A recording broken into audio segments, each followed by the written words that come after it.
Oh, hello, ladies and gentlemen. Hang on. Have to do the mic test. Give me a sec. Hello, hello, hello, hello, hello. Hang on. Hello. Oh, it's running. I think it's running off this microphone up here. I don't know why, but possibly. Um, I don't know. So it looks like it. Every time I get closer to yeah, I didn't realize. I think it's using the thing, the thing. Okay. But this is a taboo video, so it will highly get shadow banned. Obviously, YouTube does not want to talk about this issue. I wasn't really keen on talking about this issue, if I'm being honest.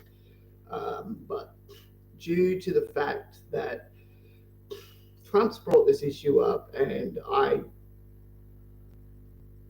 do know a lot of South Africans, it's not a easy topic to talk about because it's like the Australian Aboriginal topic. It's very taboo,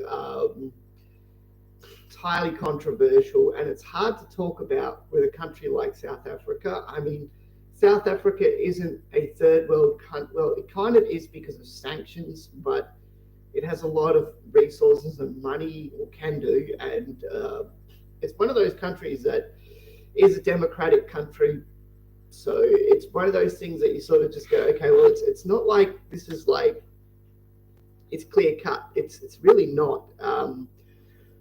But we're going to talk about it, and I'll tell you what I know and why what Trump said is somewhat true, but then not true. Okay, so you got to remember, South Africa is a country that is highly corrupt. Okay, corruption is rampant in every division of government in South Africa. That is the biggest problem in South Africa by far. Okay, so from what I've learned, it's always the people, taking money from the government. Maybe I will put that closer. Taking money from the government that work in the government, and basically a lot of the problems stem from that. So you've got a lot of poor people in South Africa and a lot of uber rich. Okay, some of those uber rich are the white farmers. I mean, they are monstrously rich. They're not hard done by as you might think. They're not the people that they make them out to be, like this really poor you kind of issue. They're uber rich. Okay, they have mountains of money. Okay, they have lots of land. It's not, And as for these killings, well, I'm afraid to say that yes, there are killings that happen over there, and some of them are so barbaric. It's just pure evil, like how these people are killed. I don't want to go into details. I can if, look, we can talk about the details of some of the stuff I've heard, some of the stuff that's been proven, and cleanups and things like that. Lauren Southern did a video on it. It's worth watching. I don't know what happened to her channel. I don't know if it still exists, but she did like a full 60 minute style investigation over there, and that was, if for someone who doesn't know about any of it, it's pretty eye-opening, but it's pretty horrific too. So I'd warn you that if you go there to that video and watch it, just be prepared to hear some pretty gruesome things. Okay, it doesn't even scratch the surface. But what that's not mentioned by Trump is the killings also happen to black people as well. Okay, it's not just white people. More than white people, it's everyone who's poor. And there's a lot of poor people over there, lots. So what it's like, okay, so they're saying that because the white minority is minority and they're getting targeted. Well, kind of, and no. So like I said, it's all to do with corruption. Okay, so the reason why these killings get covered up is corruption. Okay, so you got a lot of political parties with a lot of political influence and power, money, and the police won't do anything over there because, like, you're talking about a very violent country. Okay, it is not a safe country. A lot of people, to survive over there, have to put big walled gates at their house. Okay, so when you drive, if you Google Maps the streets, you'll see that all the houses, they have these great big fences, um, big dogs, you name it. You know, whatever it is to protect their family, that's what they're doing. Um, so yeah, and the reason why the white farmers haven't left is because it's a poor country and they're rich, so they're living quite a comfortable life. So they don't want to leave because, you know, they can go from being uber rich in South Africa to being like a nothing in America. So they don't want to leave. So they're not going to. And some of them have got the mentality that they're going to change South Africa and make it, you know, like better or something. I don't know. Like, it's not going to happen. But some of the family people that have told me, like, you know, they've got this pride thing about it, and they don't want to leave because they're like, oh, we can change it. You don't want to stay and fix this country. My throat's a little bit off, so I can't do a good South African accent. Yeah, unfortunately, they're the people that'll get caught up in the storm over there. That'll eventually happen. I know what will be the tipping point that pushes them to like this thing, but I don't know. But look, what's happening over there is basically every piece of the government, everyone wants the money. Okay, so it doesn't matter what position you have, they're going to scam you for money. And put it this way, people are so poor over there that they still stop lights. Like, they cut the pole down and they walk away with the pole and the lights for the copper wire and the technology inside and whatnot to sell. Like I'm not joking. That is how poor they are. Average person over there is very poor. Okay, it's very common for people to get stabbed over there. Like I said, it's a very, very violent, dangerous country. Probably like Colombia levels. Like, you know, if you visited Colombia, that kind of, I don't want to be here. This is not a great place. Don't get me wrong. I'm sure Colombia is a beautiful country in its own right, but can't ignore the fact that there's a lot of drug stuff over there. So yeah, but we're not talking about Colombia. We're talking about South Africa. So a lot of this stemmed from the apartheid issue. Okay, that's where it all originated from. And what happened was you had a lot of skilled people in jobs. Okay, and that's why the country ran reasonably well. And then what happened is when the black majority took over, they said, no, we don't want the white people in these government positions or positions of power because, quite frankly, this isn't your country, so you've got to go. So what happened after that was they basically replaced all these people with people they wanted to put in positions of power. So they weren't trained for these jobs. And that's the thing that people forget. You know, yes, enough time you can learn a job, but you need to have some form of training. And obviously, if a white person or any person loses their job because it's like politics, you're not going to be willing to teach them how to do that job. You'll just be like, are you kidding me? Like, you just fired me. Like, I'm not teaching you. So a lot of these people didn't know how to do these jobs. Okay, and that's when you got this corruption thing, basically, because people have gone, oh, actually, I can make a little profit for myself and I don't have to be poor anymore. Okay, so they did what any natural human would do, and they tried to benefit themselves because the system allowed it. Now, as for these farm killings, okay, so basically, I'm not sure how it started exactly, but and why it was so brutal. Okay, I'm not 100% on that. But what I do understand is initially, I think because of that whole we're replacing your job thing, I believe that it had something to do with that.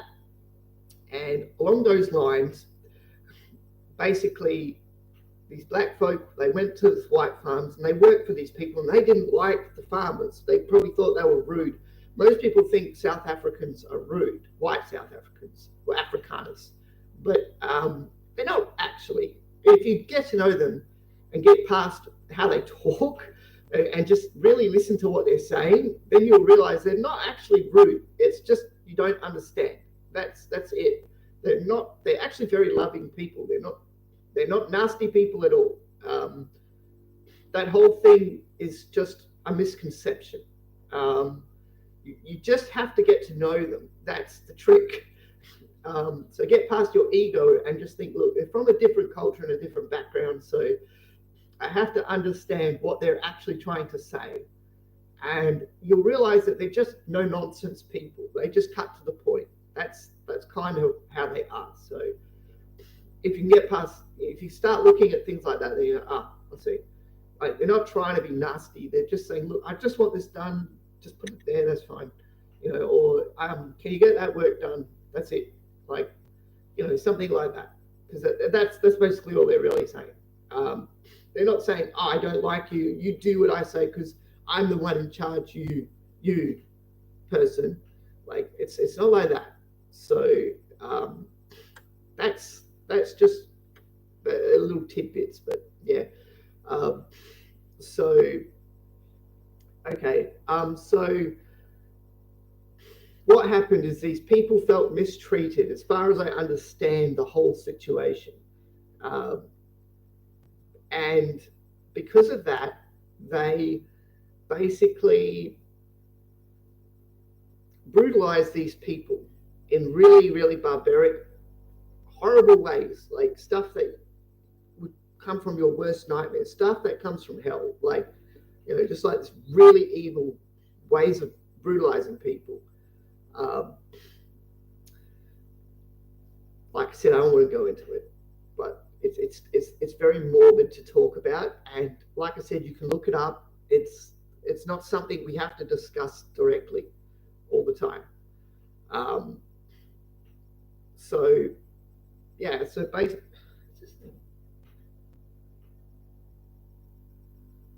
hang on.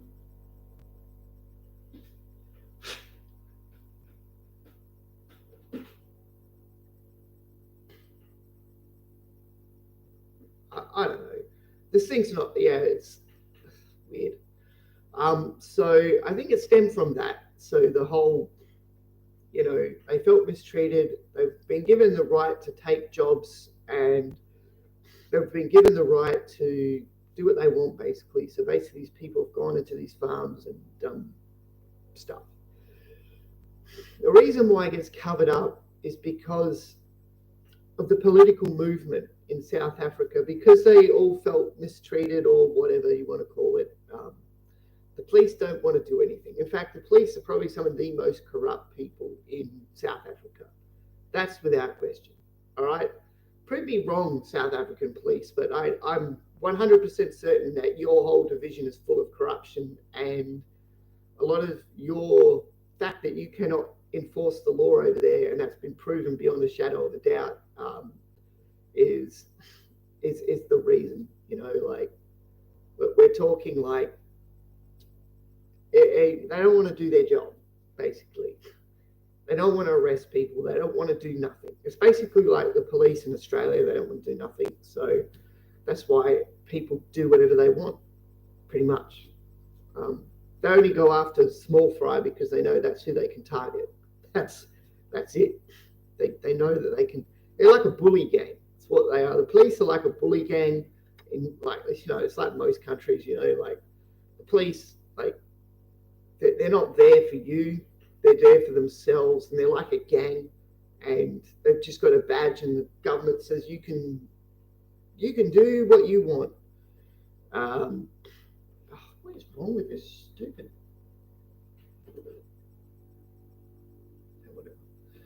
Uh, sorry, this audio jack thing is just, I don't know if it's running off this headset or if it's running off the microphone. So I don't even know how well this video will even turn out. Um, yeah, it's, I guess we'll see. Okay, so look, we're covering the fact that corruption is the main source of the issue in South Africa.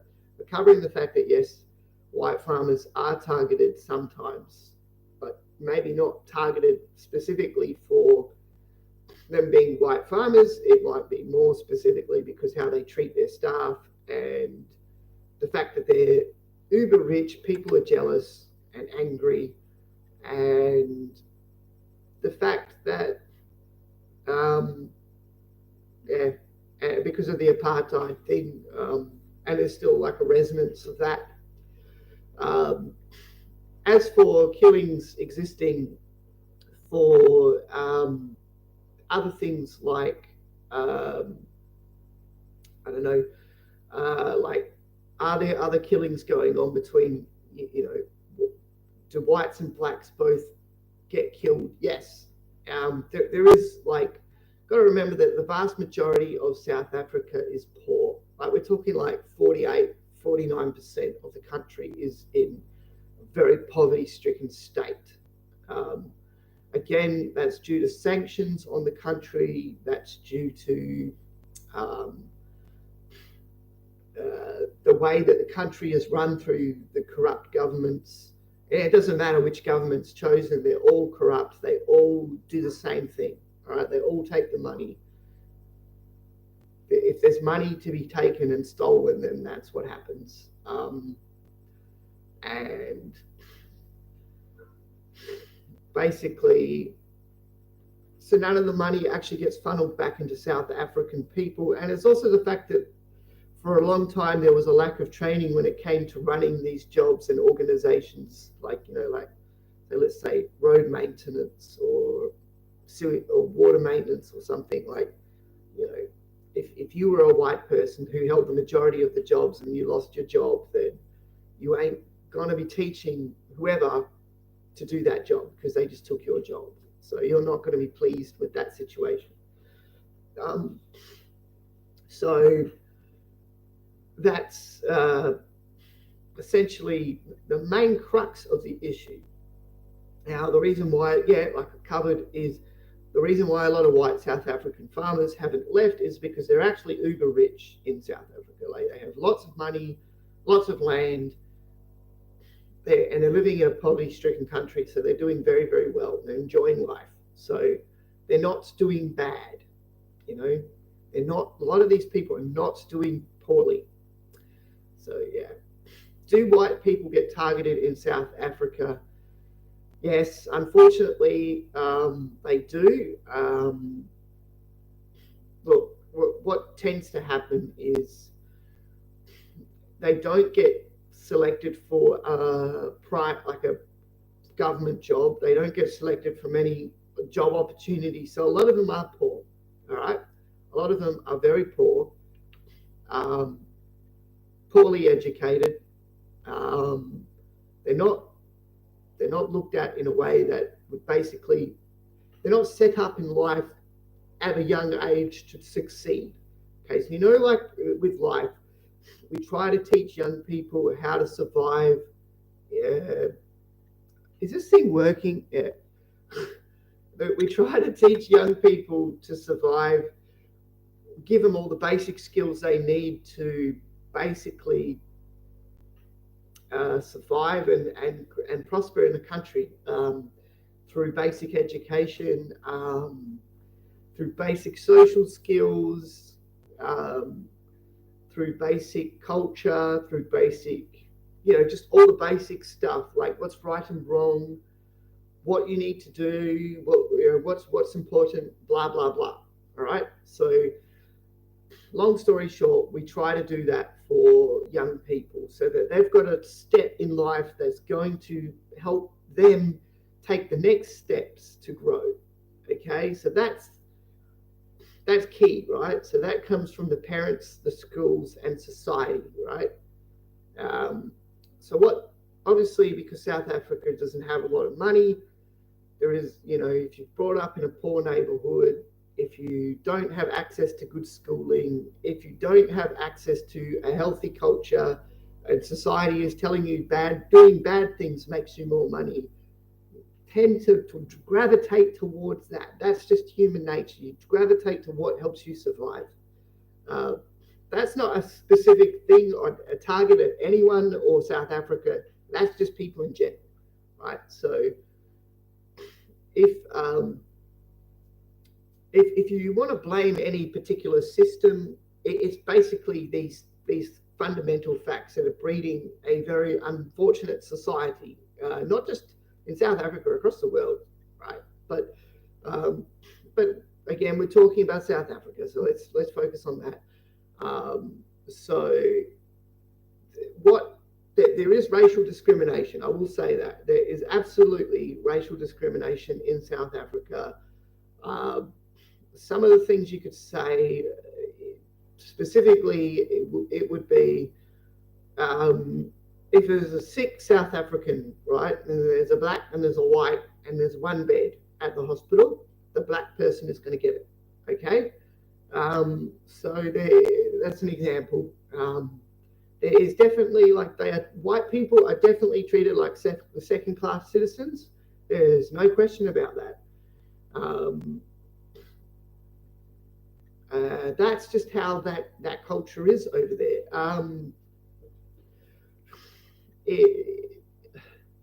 Like I said, there's a lot of ghettos, and these ghettos, because of the whole 49-50% unemployment rate over there,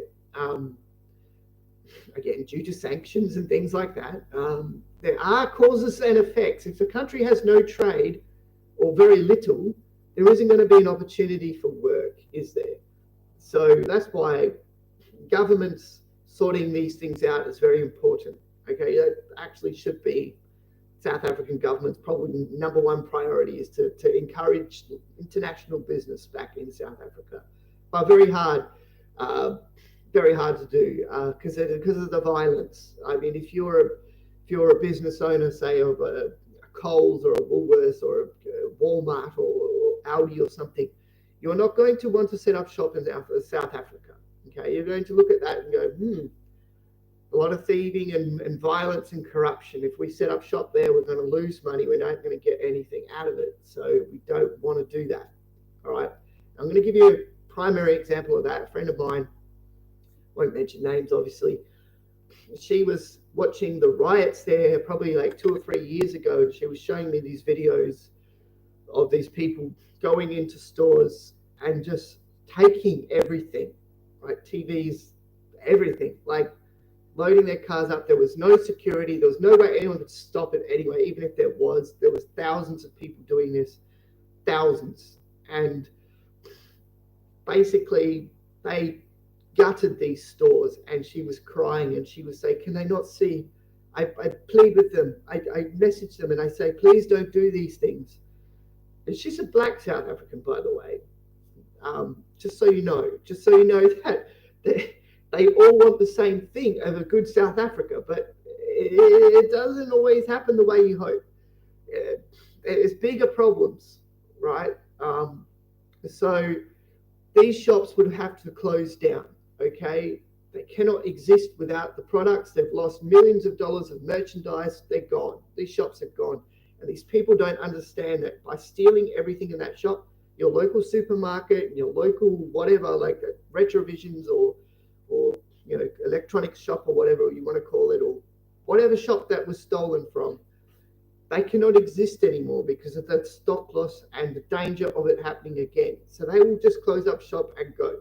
So this is what is some of the big issues over there. Like I said, it's to do with the socialism aspect. Yes, it is a bigger issue than just racism. It's social engineered not to succeed. It's designed to fail because of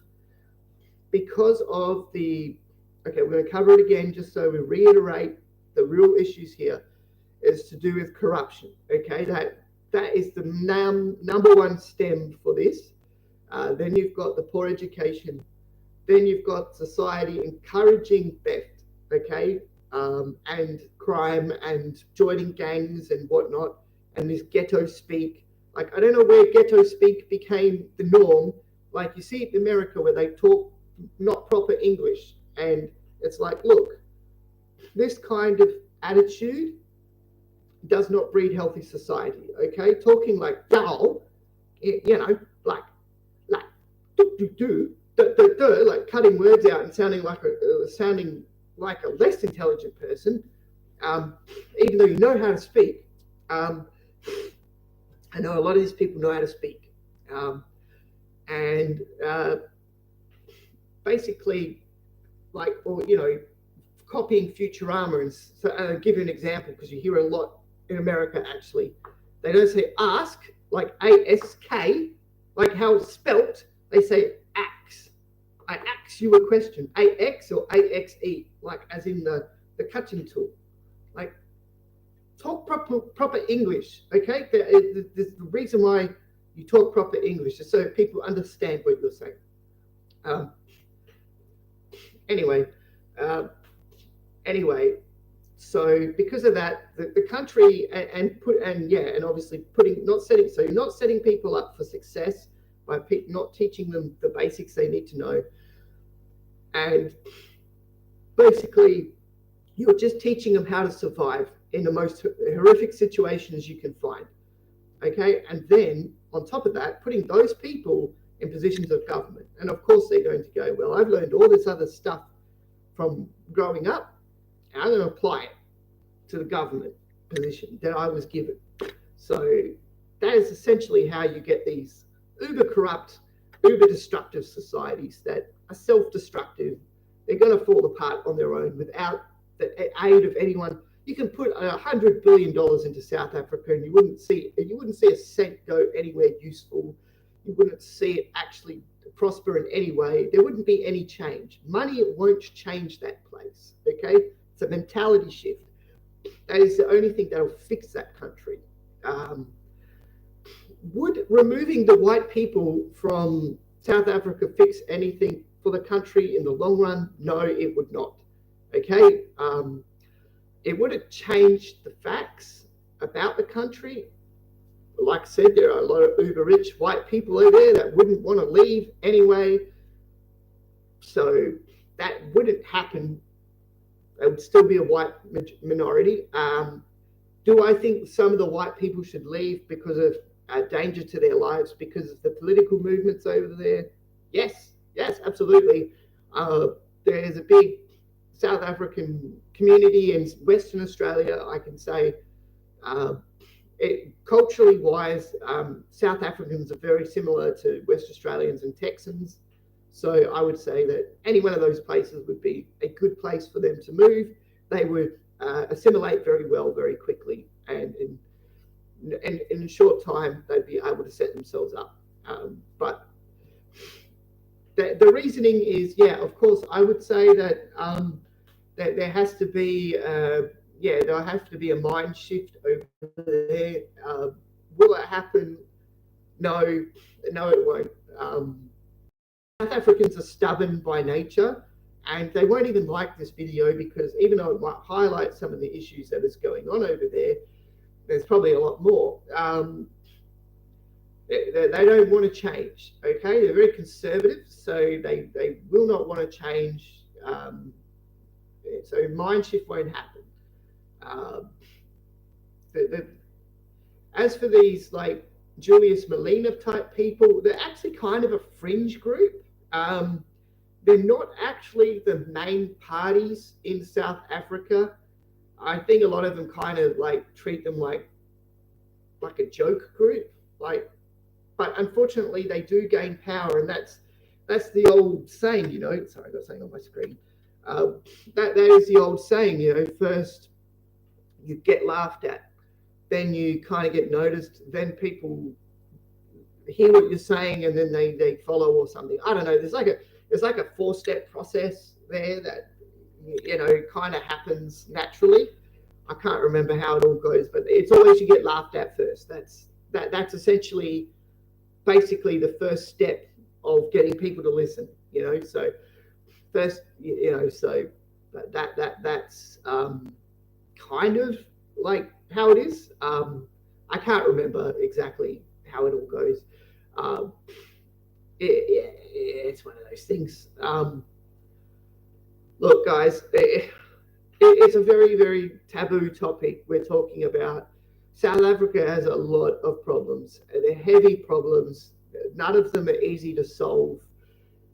The government doesn't want to touch the problems for a couple of reasons. One, because of corruption and money.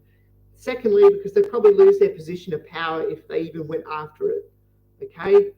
There is no, like, it is theoretically a democratic country, but to go after these issues you would lose your job in the government. So there might be some people that want to do something, but ultimately they can't because the risk to them losing their job and ending up as another poor person is high. So they're not going to. Okay. I don't specifically know what is going to fix that country. Okay. I can't give you a list of steps to take. I could make some suggestions. One would be to make sure that funding is going to the areas that are where they're meant to go to start with. So if there's siphoning of money going off, if there's corruption and stealing from locals, whatever, obviously you need to stop that. Okay. Number two would be you need to get rid of taxes there. Just dump them. Honestly, like as low as you can make them, because there needs to be a flow of money. People need to have money to spend to buy stuff. So usually when inflation goes high and crazy and stupid and things are bad, you have to lower taxes. You have to get rid of taxes. Okay? Another step would be to make sure that people are getting at least a basic mandatory training for their jobs so that they know what they're doing when they're going out there. So they're doing the basic function of what they're getting paid to do. So they're not, trying to, I don't know if you've seen the video of somebody trying to empty a puddle in the road, and they were using like a bucket, and they had like a water pump thing there, and it was hilarious. But basically, it wasn't something that it was basically like, well, what are these people doing? Why are they doing this? This does not make sense. Like, you know what I mean? Like, you're just like, God. As for this whole racial thing, just remember we're all in the same boat. We all bleed the same blood. So skin complexion means literally nothing. Okay? It's only your actions that we define what your value in society is. If you're a good person, you'll get valued in a positive, respectful way. If you're a bad person, etc. So if you can get past that whole, that person's white, that person's black, none of that really matters. Okay? So that would be another step. I wouldn't expect that to just happen like click of your finger. I would expect that there would be a lot of prejudice both ways because of the whole things that have gone down. Okay? It is what it is. It's not going to change. All I can say is you just try to judge people on an individual basis, forget their skin color. All right? That is important. As for gaining international business, basically you have to encourage a society that promotes the prospect of business, okay? Not stealing, okay? Not looking at things in the short term, going, okay, we need these businesses to grow our society. So we all have jobs. So we all have these access to these things, okay? Another is that we discussed is you need to put these gang member people on the right path. Okay, I don't know how you do that. I wouldn't be doing like conscription or something like that, not giving these people weapons to and power to do more harm.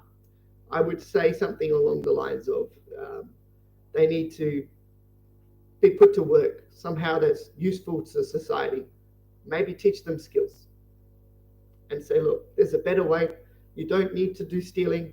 You don't need to do crime. You can have your friends. That's fine. We're not going after the gangs for friends. We just want to stop the crime aspect. Like, you can still have your friends. You know, it's a very, very complex issue. As for the farm issue with the whole will dividing up these farms, maybe, you know, equal white, equal black on these farms, will that fix some of the issue? I don't know. I don't think so, but it would probably, if it alleviates the stress, I guess there's a possibility. But yeah, the root problem is the corruption. So if you can get rid of that, and if the world can drop the sanctions on South Africa, that would be great. Because honestly, there's no way that country can prosper if it is just multiple sanctions. Like, you can't fix a place by hammering it with. Okay, let me put it this way. If you were bullied throughout your whole life by your parents or schooling, like other children, you know, violence, whatever, you know, a lot of people will decide that that doing violence is the only way, right? They'll decide that I had bad thing happen to me, so I'm going to do bad thing to other people, right? So what you need to do is what you need to do is it's hard for people to separate and go, I'm not going to do bad thing to other people. I'm not going to put my pain on other people. But that's not what happens. Always, 80% of the time, 90% of the time, they commit the same violence. So to get rid of it, there has to be a mind shift there, and that's huge, right? That's big. So so as for this whole removing the problem there, it's going to be very difficult, all right? Because all people will see is an opportunity. Hey, violence, bad thing happened to me. Corruption happened to me. I do it. That's it. Look, that's how I see it. So what I was saying with the sanctions, basically, I lost my train of thought actually there for a minute. So what I was saying with the sanctions is, if you don't want sanctions, if you don't want to encourage this sort of mentality, you have to say, look, babe, we're going to treat you like any other country, right? But if you do bad thing, we're putting the UN there, and they're going to take command of an area, and they're going to sort that area out until it's fixed. And, well, you know, we're just going to keep getting our noses in your business every time and make it worse for you, like individually, not coming after you as a collective. Will come after you individually if you make things worse. That's how you would, I guess, try and fix these corrupt issues, right? So you're no longer encouraging people to do bad things. Because every time they do, other people come in and start stepping on your toes, doing your job, making you look bad.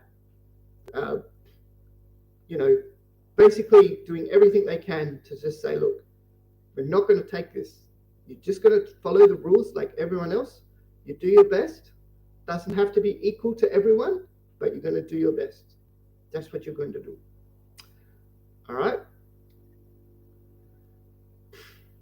It's a whole thing. All right. So we've nearly encroached on 40 minutes. I believe that's long enough for a live video. It's like I said, we could talk about this a long time, but there's no need. We've covered what we need to cover for now. At least it gives you a basic understanding of the gravity of the situation in South Africa Peace out, ladies and gentlemen. Take care.